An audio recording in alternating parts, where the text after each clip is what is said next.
Okay, very good afternoon, good evening, everyone. I'm Temi, and I've come all the way from RGU, Aberdeen, Scotland. I'm going to be talking us through gender parity and generative AI in legal education. So, this is just something that I've been thinking about lately, especially as I am passionate about gender parity, gender equality, and also now considering this in light of generative AI. I'm going to keep this as short and sharp as possible. Do not hope to bore you out. And I already know what the time is. So if you catch me, if you catch me rushing through my slide is intentional, but I'm hoping that you can always find me outside or anywhere today, tomorrow to chat more about this. So yes, a quick background, introductory context, just to really set the scene, the background for this entire study with regards to how since time immemorial, gender disparities continue to thrive. And according to the World Economic Forum, as of 2025, it would take us about 123 years to be able to bridge this gender gap. And also just looking at how even in law schools and post-law school, we see how we have more women, more ladies being called to bar in different parts of the world. We also have statistics from America, all over, and just to see how we have more women more often than not outperforming their counterparts with first class and all of that, getting all of the gifts, distinction prizes, awards here and there. Yet, when they get into the job market, be it at senior level position, at the board level, even in academia, there is this disparity as to how they do not almost, always get to the top. And we keep seeing the disparity, especially when it gets to the mid-career stage and up to the peak level, just to see how there is, the continuous disparity with regards to representation, especially in position of leadership. And now we're now at this critical moment in legal education where we have to consider global issues. We know that AI has come to stay. The future is here. And what are we doing about it as legal educators with regards to how this is reshaping how we learn, how we teach, and how we need to adapt to legal education. And we need to start asking ourselves whether or not the contemporary legal education is fit for purpose, or whether or not this has some sort of moral and social practical realities. I think it's time to begin to look at all of this, and especially with regards to generative AI, where you can think about it as some sort of beauty and a beast, in the sense that, AI can be used for good, as at the same time, on the other hand, how so many people, especially educators, think that AI is the worst nightmare. You begin to mark so many legal assessments or what have you, and you actually pause from your marking to go online to look for cases that do not exist. And then you go back to looking at, and you sometimes ask your colleagues, you say, I couldn't find this case. Perhaps you would be able to find, and then you realize, oh, this is some sort of hallucination, the things, that ChatGPT and the likes would do. But then the student keep saying that they did not use ChatGPT. So just looking at all of that, the nightmare, the beauty and the beast, and also how AI has been arguably denoted to do some good in sort of, looking at some of the global challenges, how there is this in the medical line, you have ChatGPT being used as some sort of quick legal help to, quick survival tips and all of that. But then this is not, 100% reliable, and how we actually need to bridge that, coming back to legal education to see, look, there is this revolution in pedagogy, but what we're going to do about it with regards to the technological change and just to build a just legal future, just to, again, be careful about the algorithm that we use in classroom, how this would be designed, and also just looking at this, not just as an optional, but also foundational issues. And again, just generally looking at some of the further beauty and beast, some sort of opportunities. We see that again, hallucination bias in training, because just I was talking to Brittany and some other people a while back with regards to how if you ask Google for a quick question on, oh, CEO or judge, or you want ChatGPT to make you image without saying what gender, image of a judge, more often than not, you're going to find a male judge, not a female judge.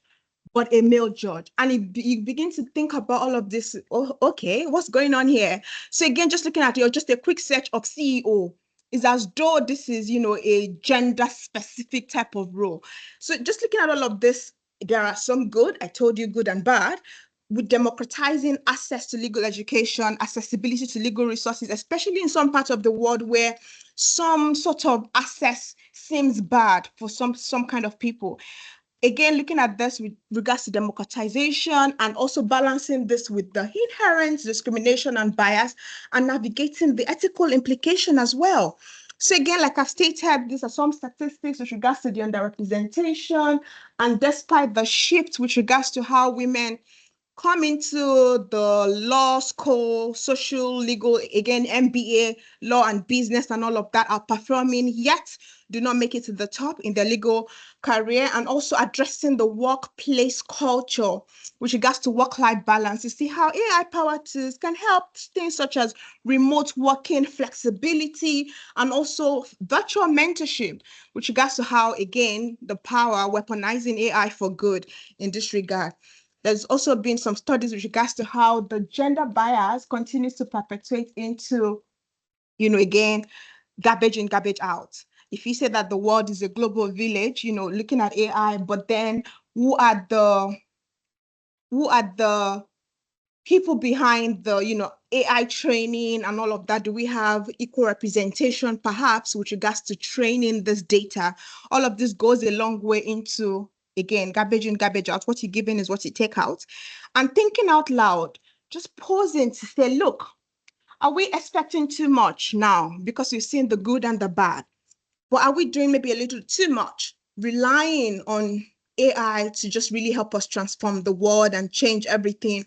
Or is this just too much trust with regards to how it could really be that weapon to ensure inclusion? Because if you're talking about coding, not very vast in coding, but I'm just thinking if you're saying gender parity, 50-50 equal representation, surely there should be some way to code that into the system and help us maybe address this issue that has been since time immemorial, to just help us have this, leeway into legal education, gender parity. Or are we just asking too much? Because AI keeps evolving, and again, we know that this is transformative, but then if you want to, for meaningful progress, we need to continue to, should I say, monitor, to look at this again with regards to accountability and also human-centered pedagogy. Okay, this is just more to really explain with regards to the ethical guidelines and the need for more accountability, legal oversight to ensure fairness, equity, inclusivity, and also just to ensure that all of this are looked at with regards to having some sort of ethical and transparent AI algorithm. And just looking at this, what's the way forward, future direction? So that I was going to keep this short and sharp.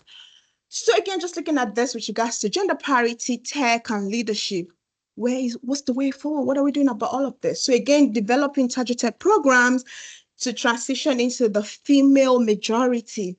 Again, we've seen how there is gender disparity, and how, again, now developing targeted program to center on these issues.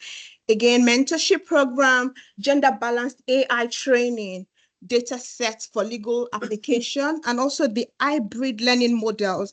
And also, essentially, leaving no one behind means all hands on deck, with regards to ensuring more women participate actively in shaping the future, the legal education and practice, also the algorithm accountability, and also with regards to inclusive innovation, just like we're in this gathering thinking about this, rubbing minds together, and also ensuring that we're looking at this basically with regards to merging all of this with regards to reality, the current realities, and also looking at this with regards to the kind of legal education that we're molding. Like I stated, the future is here and is here to stay, and the only thing that is constant is change. So if you look at this with regards to where are we heading with regards to gender parity, AI, or what it's AI, just going to transform the whole world and leave all of us jobless or what have you.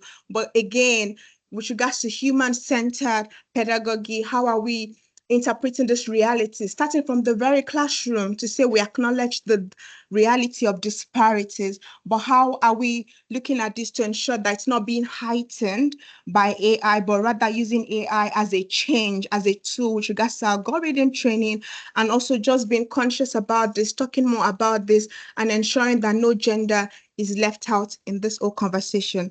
Thank you very much for your attention. And here are some sleeping pill in case you want to find out more references. I mean, not sleeping pill, but you get what I mean. So yeah, thank you so much for listening.